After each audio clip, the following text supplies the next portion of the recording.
press a reset button, and send Kevin Garnett to college for a couple of years. And it was just like an incredible era for forwards in general. He just dunked the flesh off of Sean Bradley's bones. And just his ability to do literally everything. He's one of 6 players in NBA history to lead his team in all 5 positive counting stats: points, rebounds, assists, steals, and blocks. You see actors who are professional actors who can't deliver passionate desire for a thing like that. This week's episode of 6 Trophies is a special episode. Normally, what happens is Jason and I sit in a room and we watch every basketball game and read every news article for an entire week. And then we pick from that all of the stuff that we find to be the most fun and the most interesting. And then we record a regular episode of 6 Trophies. However, this time, with the holidays and all, we're recording this one well in advance. As such, we needed to come up with a way to record episodes whenever situations like this arise. And so, Player Celebration. Player Celebration is a sub-series we're doing at 6 Trophies whenever we have to pre-record an episode. The way it works is, we pick one retired NBA player and then work our way through that player's career via 6 different categories, celebrating what exactly it was that made them special.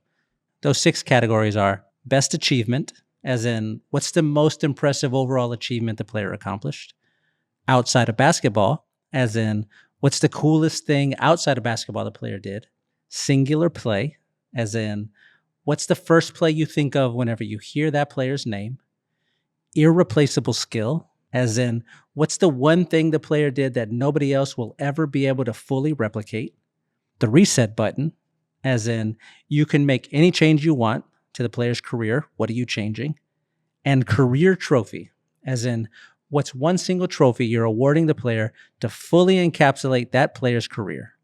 For our first one, we're doing Kevin Garnett. Up top to Garnett. Garnett for the win. Puts it in at the buzzer. Turns to the foul line. It's in the air. Oh, the big ticket has just knocked down the big shot. And Page's shot is caught by Garnett. Oh, Garnett! Can you believe that rejection? Back to the rim. Garnett on the slam follow. Is there another level to which Kevin Garnett can climb? Got it? Awesome. Jason, you want to start the show? Let's start it. From Wondery, I'm Shea Serrano. I'm Jason Concepcion. And this is 6 Trophies.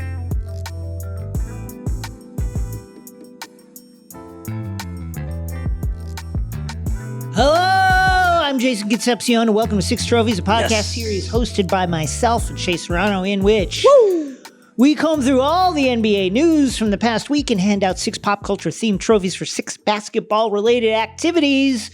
But that's not what we're doing this week. This week, we're doing our first player celebration episode. It is all about the kid, the big ticket, Kevin Garnett. KG, a 6'11", 6'11", asterisk, put the little asterisk in a parentheses there. Basketball volcano and one of the most compelling figures in the history of the NBA. Shea, can you give us a very brief and broad view of the wonderful career of KG? Absolutely. Kevin Garnett was chosen 5th in the 1995 NBA draft by the Minnesota Timberwolves.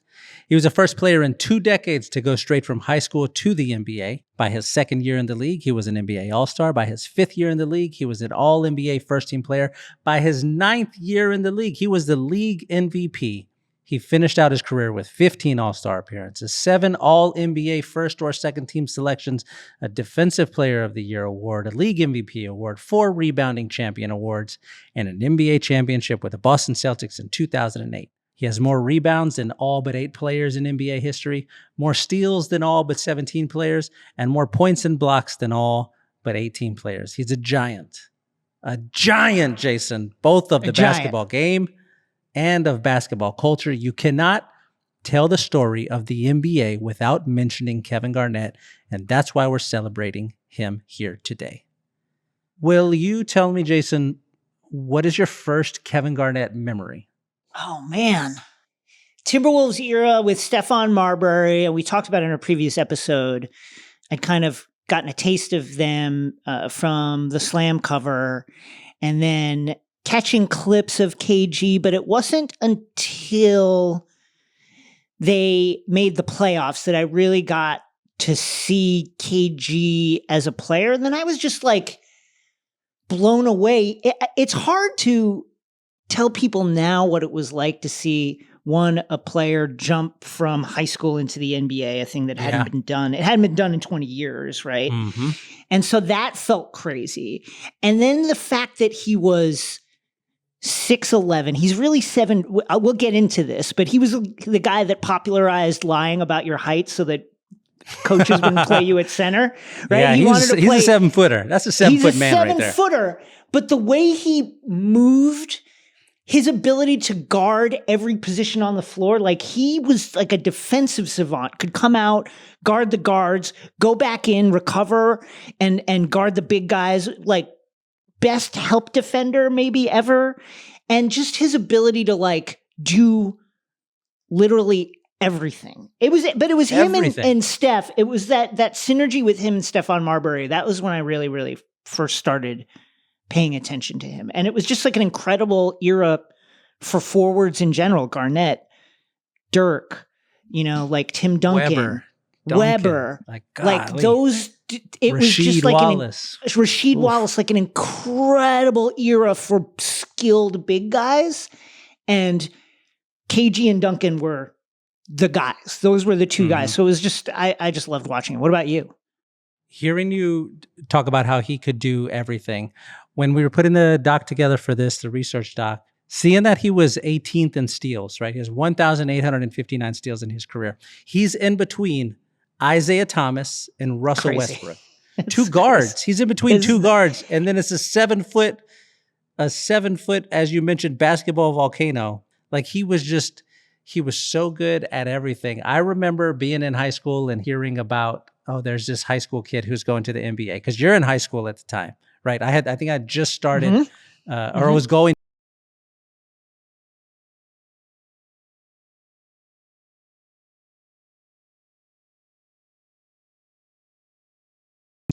Going to the NBA. I don't understand what this is. He was super tall, super skinny. Everybody was like concerned about his body. An all-star by his second year. But what I think about a bunch is in his very first game as a rookie, right? He was 4 for 4 in his first game, right? He had I think a layup was his first shot. He had a 2-footer. He had a dunk. But his last shot, like all 3 of those first ones came in the paint. And you're like, I get it. Okay, I see it.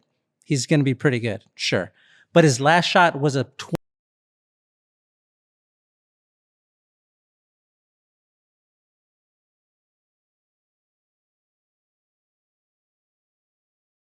kills. He now has 8 points. And you're like, that's a fucking 7-footer that just did that.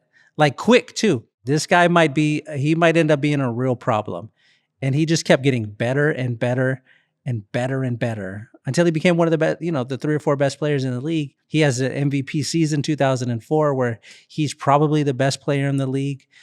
He was a monster. That 2004 team, so they go to the playoffs, and it's yet another disappointing season for Kevin Garnett in the playoffs. Sam Cassell was injured. I think Troy Hudson was injured too. And they still got like games off the Lakers. Mm-hmm. If they were all the way healthy, that is a fun thought experiment because, man, it was never KG's. KG infamously like went out in the first round like 8 times in a row, but that was never about KG. He was just a stud. And the other thing that I've always loved about KG, even though he tortured me as a member of the Celtics, I don't think anybody's ever supported their teammates more than this guy. It took a lot for him to finally go, hey, I need some help. Like, you guys, the Timberwolves need to help me win here because, like, they're not he was carrying Chauncey guys. Billups being like, hey, you got to get the fuck out of there. You got to go. Like, you got to go. No one has ever been as loyal as KG, as loyal to his guys, supporting his guys. And that's just really admirable. What a cool player. Very cool. Let's do the categories. I want to get into these categories. I'm very excited about this. First,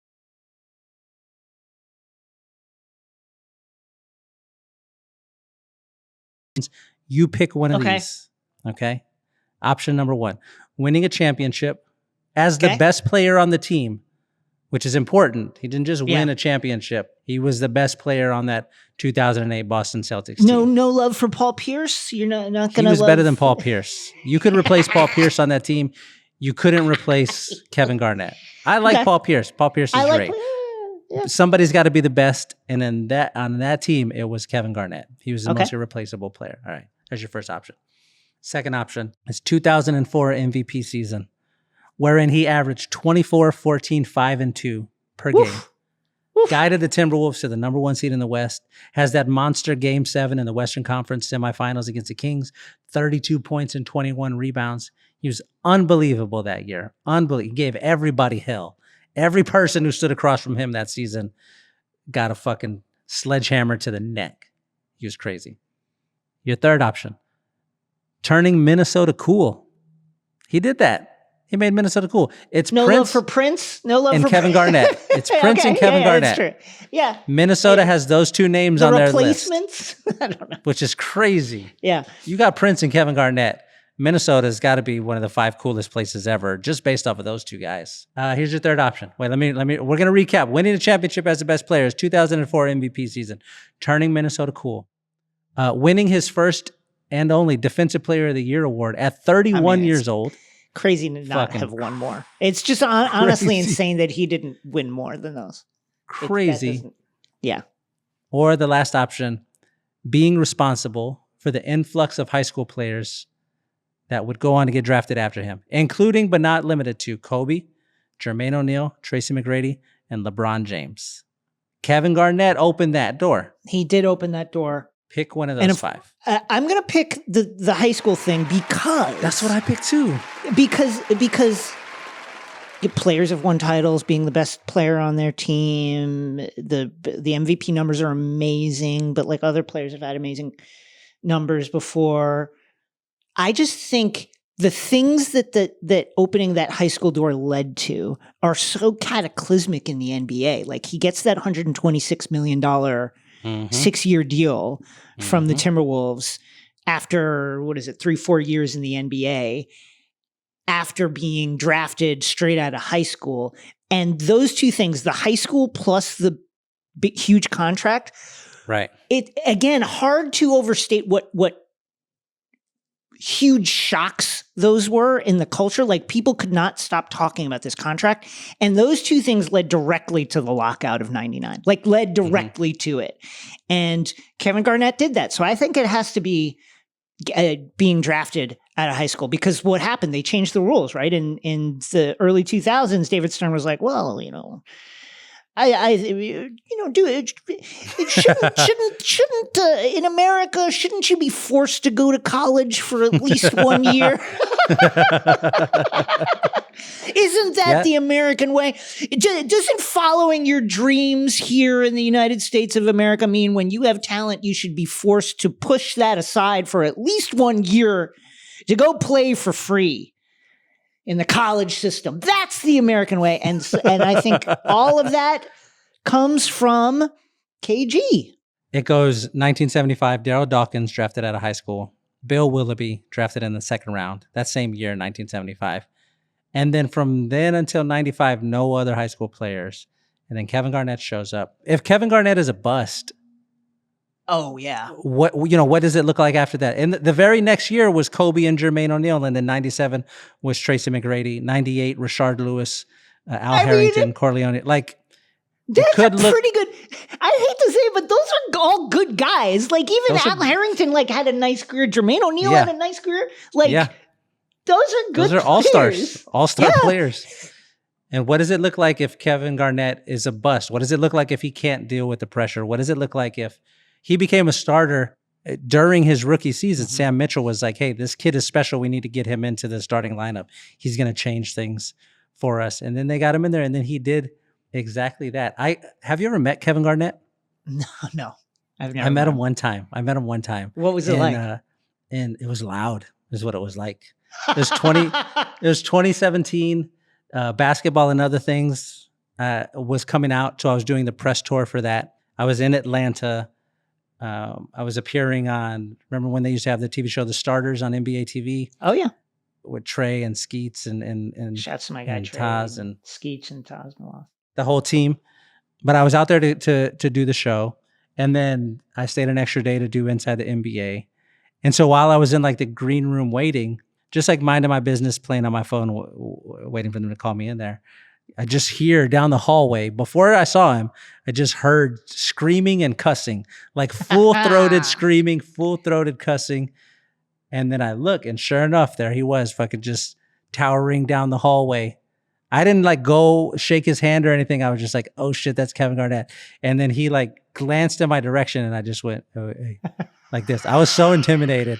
And he just blew on by, screaming at everybody, dapping everybody up. He was like a fucking hurricane, and it was awesome. He was very cool.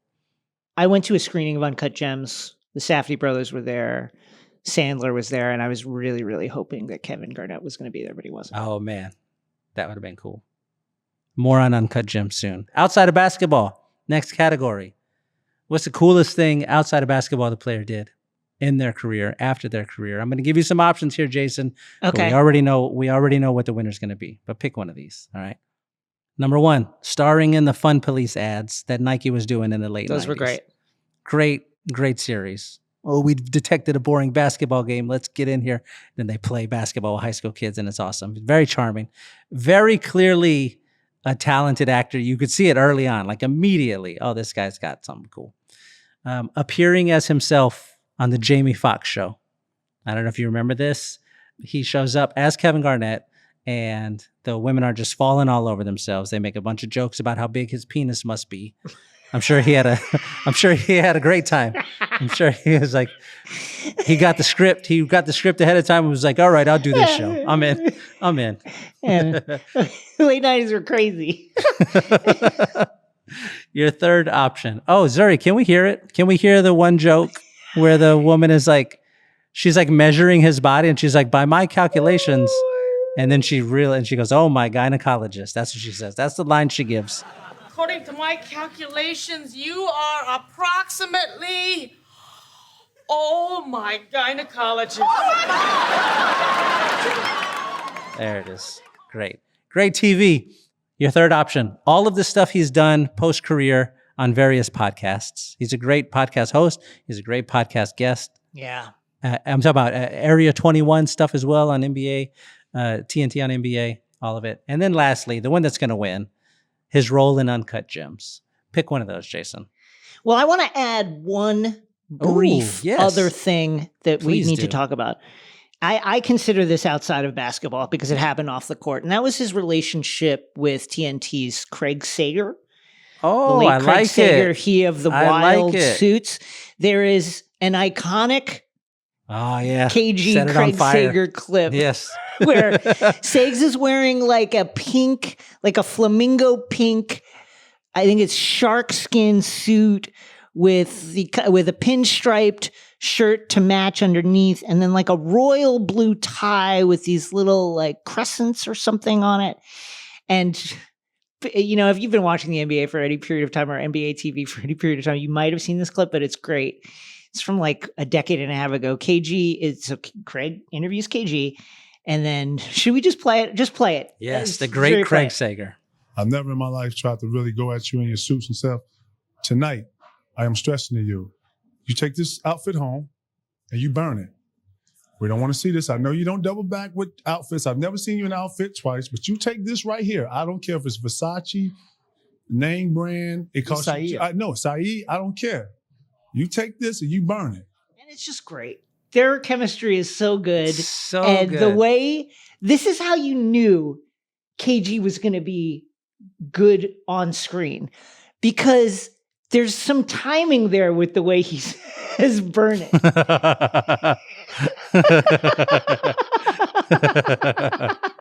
He's wonderful, wonderful timing, He's man. So charming. Yeah, but it's so Uncut charming. Gems. For me, it's Uncut Gems. I think he's so good in that role. Easily. We were discussing with producer Zuri before we hit record. Zuri is of the opinion that actually KG was not that important to that movie. Boo. He's only Boo in yourself, 4 Zuri. scenes. There's other guys like Billy like the Hernan Gomez kid in Hustle was way better. And then Anthony Edwards actually in Hustle was also better. I just think like he needed to be completely believable in that movie, and particularly the scene where he first perfect. walks in to the jewelry store and sees the gem. That has to so hit, intense. and it hits. And I just think it's great. What is your pick? That's my pick as well. Yeah. He's wonderful in this. The trailer came out for this, and I remember we were all like, well, this is every single thing I want in a movie all at the same time. I can't wait for this. I hope it's good. And then it ended up being better than anybody thought it was going to be. We all thought it was going to be good. It ended up being like truly great. It's a truly great movie. Kevin Garnett is truly great in it.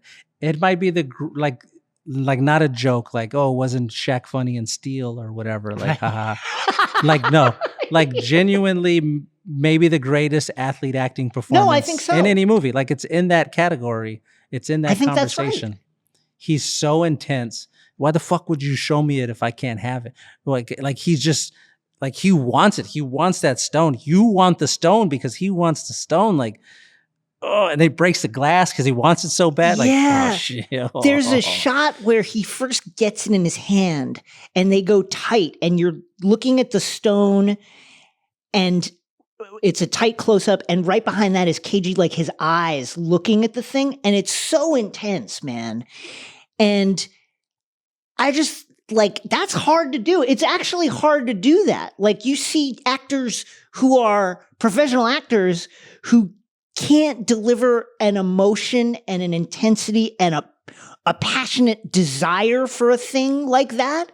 And he does it, man. It's really, really hard to do. And I just think he does it so well. It's underrated how hard that is to do. He's able to bring like that passion and desire directly to the top of his like facial features. And it's so good. It's unbelievable to think that he's doing this. And also, oh, by the way, he's one of 6 NBA players in history to lead their team in all 5 positive counting stats categories. That was crazy. Like, what are we doing? Why is this person this good at this many things? It doesn't make any sense. Next category. Singular play, Jason. What's the first play you think of when you hear the player's name? The play most likely to be the very first one shown in an all-time highlight mixtape. I got 3 options for you for KG. First up, his and one against the Lakers in Game 6 of the 2008 NBA Finals. I'm going to tell you ahead of time right now, this is what I'm picking right here. It's the very first thing. He finally gets his championship. Mm-hmm. The Celtics are running away from the Lakers in the series. He's palming the ball in one hand in midair. He gets shoved. He throws it at the rim. It banks in off the backboard. He falls onto his back. The garden is going nuts. He's pointing up at the ceiling. He knows he's going to get his ring. It's fucking perfect. It's so good. There's that one. There's the putback dunk that he had against the Rockets when he was young, where he jumped. I think I forget who it was. I think it was Robinson, like misses a layup. He jumps the ball. He mistimes a jump, so he goes past the ball, reaches down, grabs it at his waist. Yep. I believe Elijah is in the play. On the court, like all those guys on the court. All of those guys on the court, reaches down, grabs it at his waist, brings it back up, and dunks it all in one motion. That's the one where even now, rewatching, like, there's a great video on YouTube the NBA put out of like the top 50 plays of his career.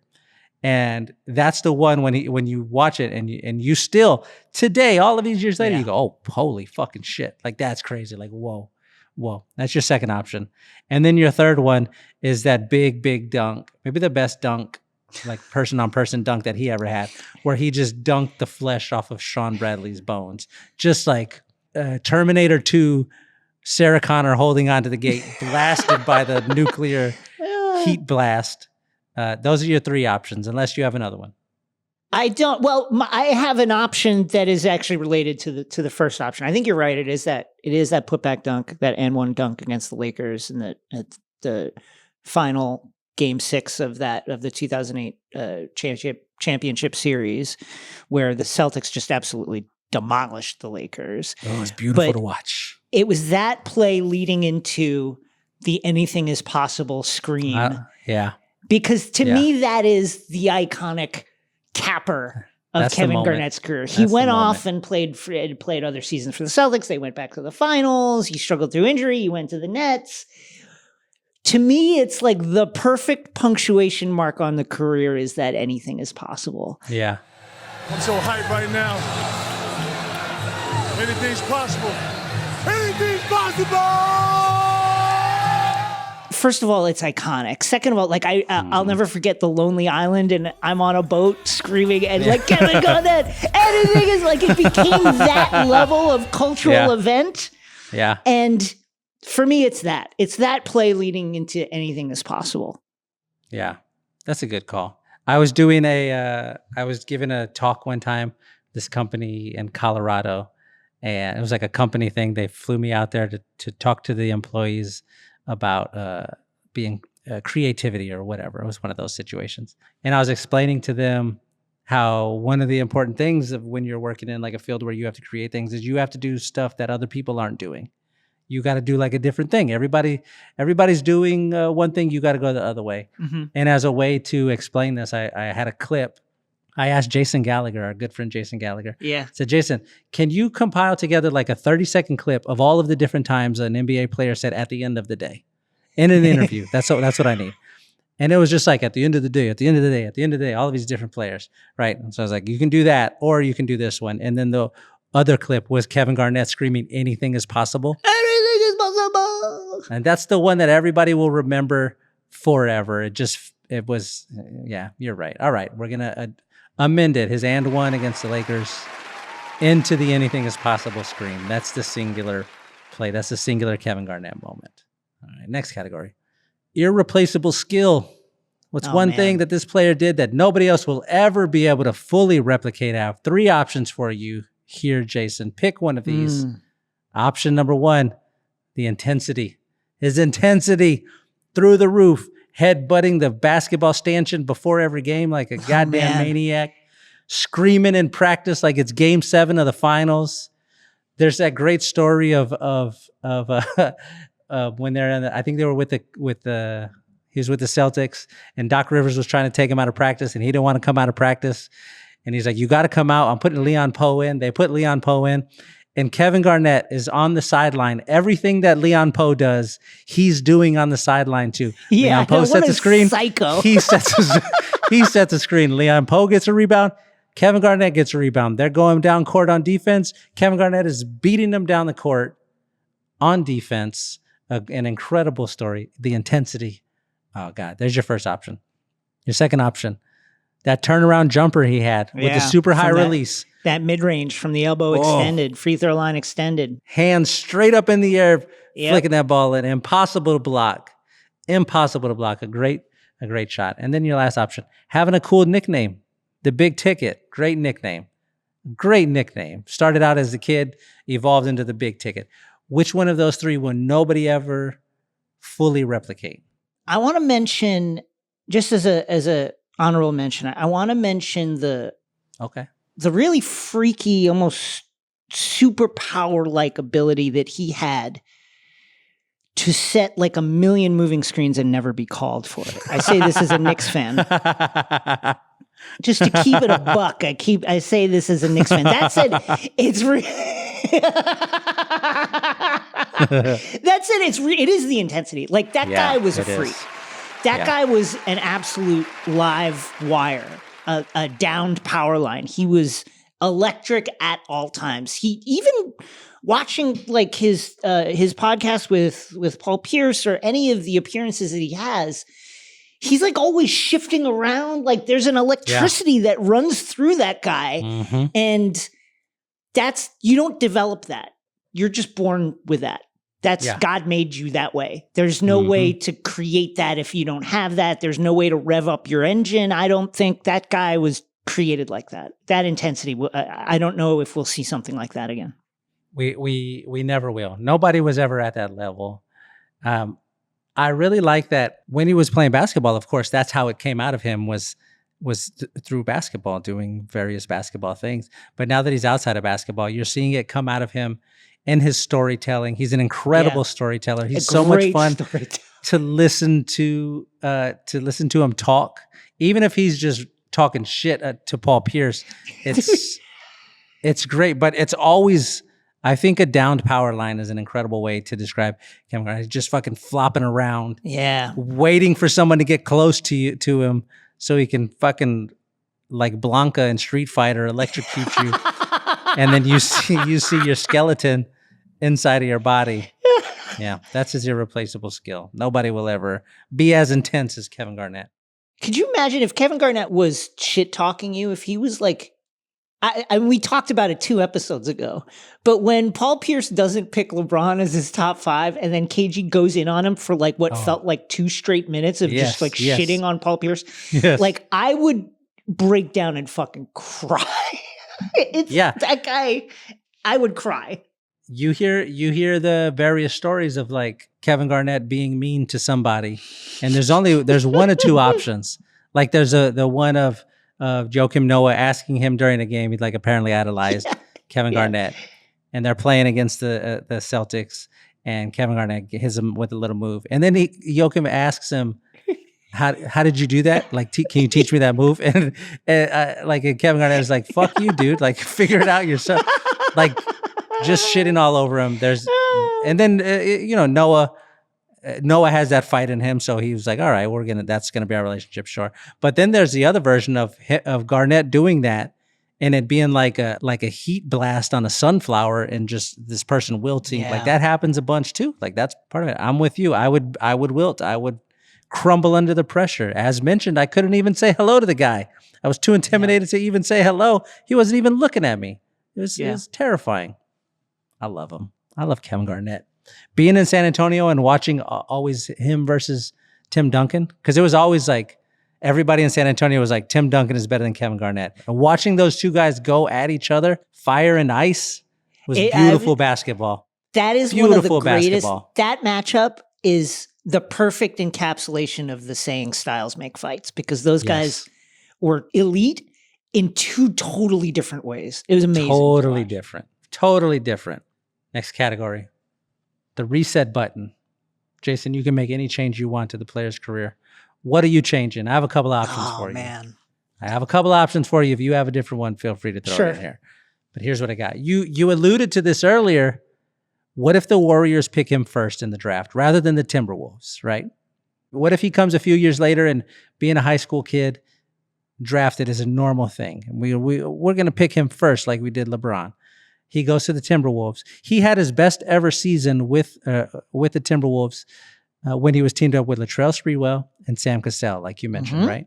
If the Warriors draft him, he gets teamed up with Sprewell from the start, and also you replace Sam Cassell with Tim Hardaway. That's your 3. What does it look like there? If you press that button and we have that happen, how different is his career? There's your first option. Option number 2. Press a reset button and send Kevin Garnett to college for a couple of years. You want to do that? Take like a couple $1 million out of Kevin Garnett's right out of his pocket. Send him to school. Right out of his pocket. Send him right to school. Send him to the University of Maryland. This is the least interesting option for me. I would never press this button and send him to college, but it's on the table. Yeah. Option 3, press this button. Reset. We're going to keep Kevin Garnett and Stephon Marbury together for a couple more seasons. A couple more seasons. Give me 2-3 more seasons if you press this button. Or, my last option for you, press this button, and we're going to send Kevin Garnett to Boston earlier. He told GQ one time that he often thought about what it would have been like if he would have gone to Boston in 2004, 2005. Yeah. What does it look like if he's doing his MVP 2004 season in Boston alongside Paul Pierce? You know what I mean? This is a great collection. I have to say, I think it's hard for me to say I think the Celtics should have been better earlier. So I'll just say that I think Kevin should have left earlier. I won't say the Celtics specifically, but I think he should have left a couple of seasons earlier than he did. He's loyal to a fault, and it was obvious it was not going to work there. The Timberwolves have done everything they could possibly do, including signing Joe Smith to an illegal deal in order to get Kevin Garnett help, and that ended up costing them a bunch of first-round picks and money and getting Kevin McHale suspended from the league for a year. They did everything they could do, and they could never really put the pieces around him in a sustained way, right? The Latrell Sprewell experiment, the Cassell experiment fell apart rather quickly. Stephon Marbury didn't want to stick around after KG got that 6-year, $126 million deal. So I think that I would have had him leave a little early. To the Celtics, Yeah. sure, but he should have left earlier than he did. Yeah, it would have been really nice to see a couple of more deep playoff runs from Kevin Garnett, because he was never, whenever Minnesota lost, you never got the sense they didn't lose like the way that Chris Webber lost in Sacramento, where it's like, oh, you got nervous. The water got too deep. You got a little too scared. It never felt like that with Kevin Garnett. It just felt like he didn't have exactly what he needed around him to be great. I'm gonna go there with you. I'm happy with how aligned we are on all of these picks, because it feels like we're watching the same player. But I would like to have seen him get out of Minnesota a little earlier, which we can say now because Minnesota's good. They're good now, so we don't gotta worry about it. They're feeling great in Minnesota. Do you think we'll ever see an era, like a power forward era? Like obviously the game has changed tremendously over the last 2 decades. But do you think we'll ever see like a true power forward era, like that late 90s, early 2000s era of KG, Tim Duncan, Chris Webber, Rasheed Wallace, those guys like just dominating from there? I think we will at some point, but I don't know if it's going to look the way that it looked back then. Right. Like they're going to be Kevin Durant type power forwards is what it feels like we're headed toward. I would love to get 3 or 4 back to the basket, just throw the ball down low. Let's see. We're seeing it with Jokic and Embiid, right? Yes, like it's different. Like the center has come back in that those guys cover more ground now. They still do the back to the basket stuff, but you can run your offense through them. That to me is like the blueprint for the power forward. I guess you would call them wings now, but like for the power forward to come back in that way is, can you run your offense? And it's not just the low post scoring, it's all the other stuff. Can you run your offense through that guy? It'd be really cool if it came back. It would be really great.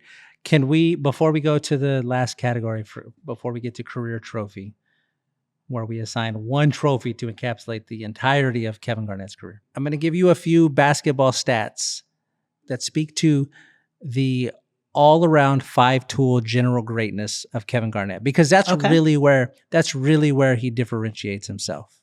Like that's what makes him special, is that he could do so many different things on the basketball court. And he wanted to.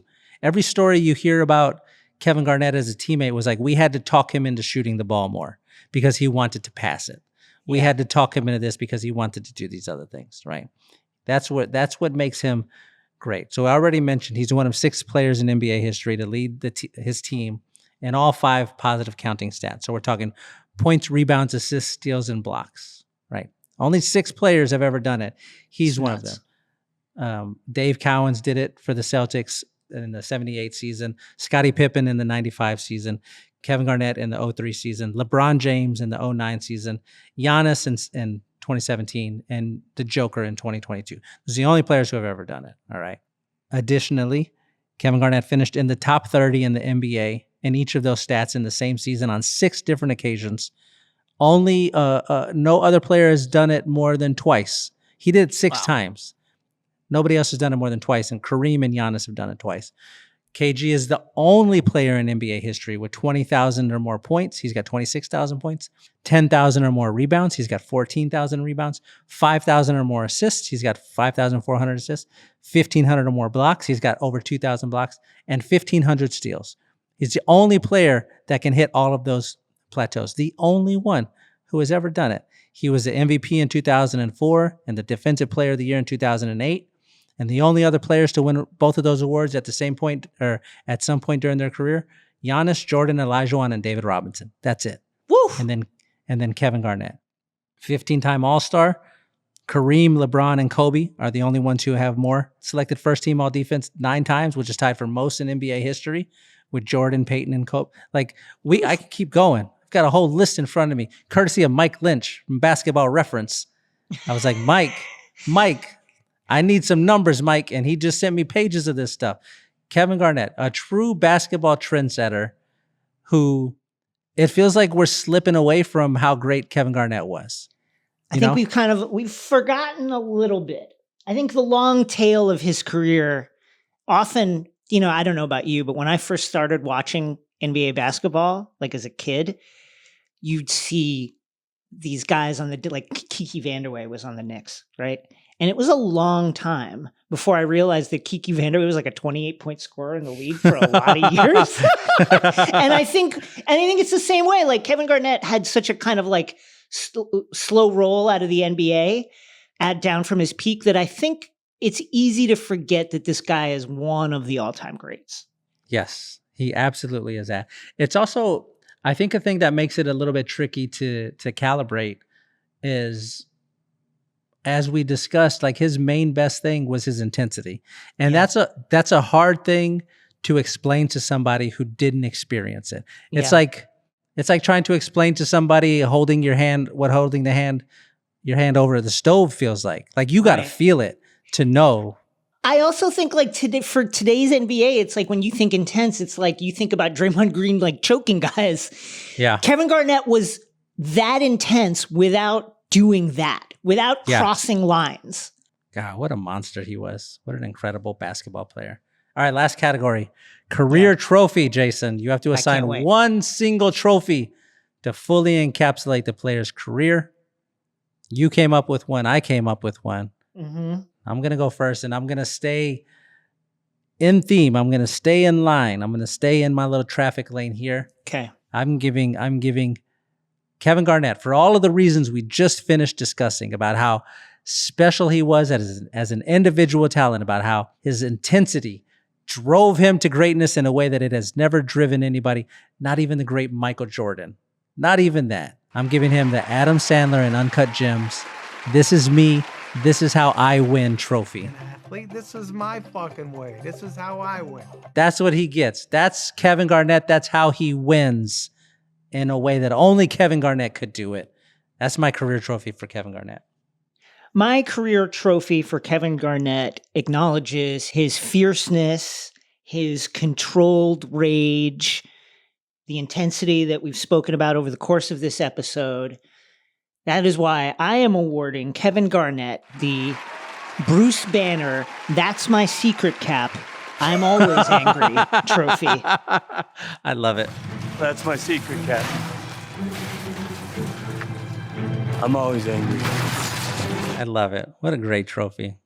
What a great moment in movies. He was awesome. Yeah. Oh my God. I've got goosebumps now thinking about being in the theater, just like I'm thinking about Kevin Garnett's career. What a player. What an incredible basketball player. I can't believe we got to live through his entire career. I know it. As we grew with him. We were teenagers when he was teenagers. True. It's so nuts. We're grown adult men as he's a grown adult man. I feel like, if I had only dedicated myself early enough, I could have made the league just like him. We could have. If you would have sat me on top of your shoulders, the two of us together, we could have done it. We could have done it together. One Kevin Garnett. The mathematic equation here is Jason plus Shea multiplied by 100 suns, like the actual sun. We're in. That's all we need. That's like an 8-foot basketball player. We would have been good. That's everything, Jason. Our first player celebration. This was fun. Episode. I'm so happy it was over Kevin Garnett. What an incredible basketball player. Let's get out of here. Yeah, I don't want to. Yeah, let's do anything else. We're done. See y'all next Wednesday.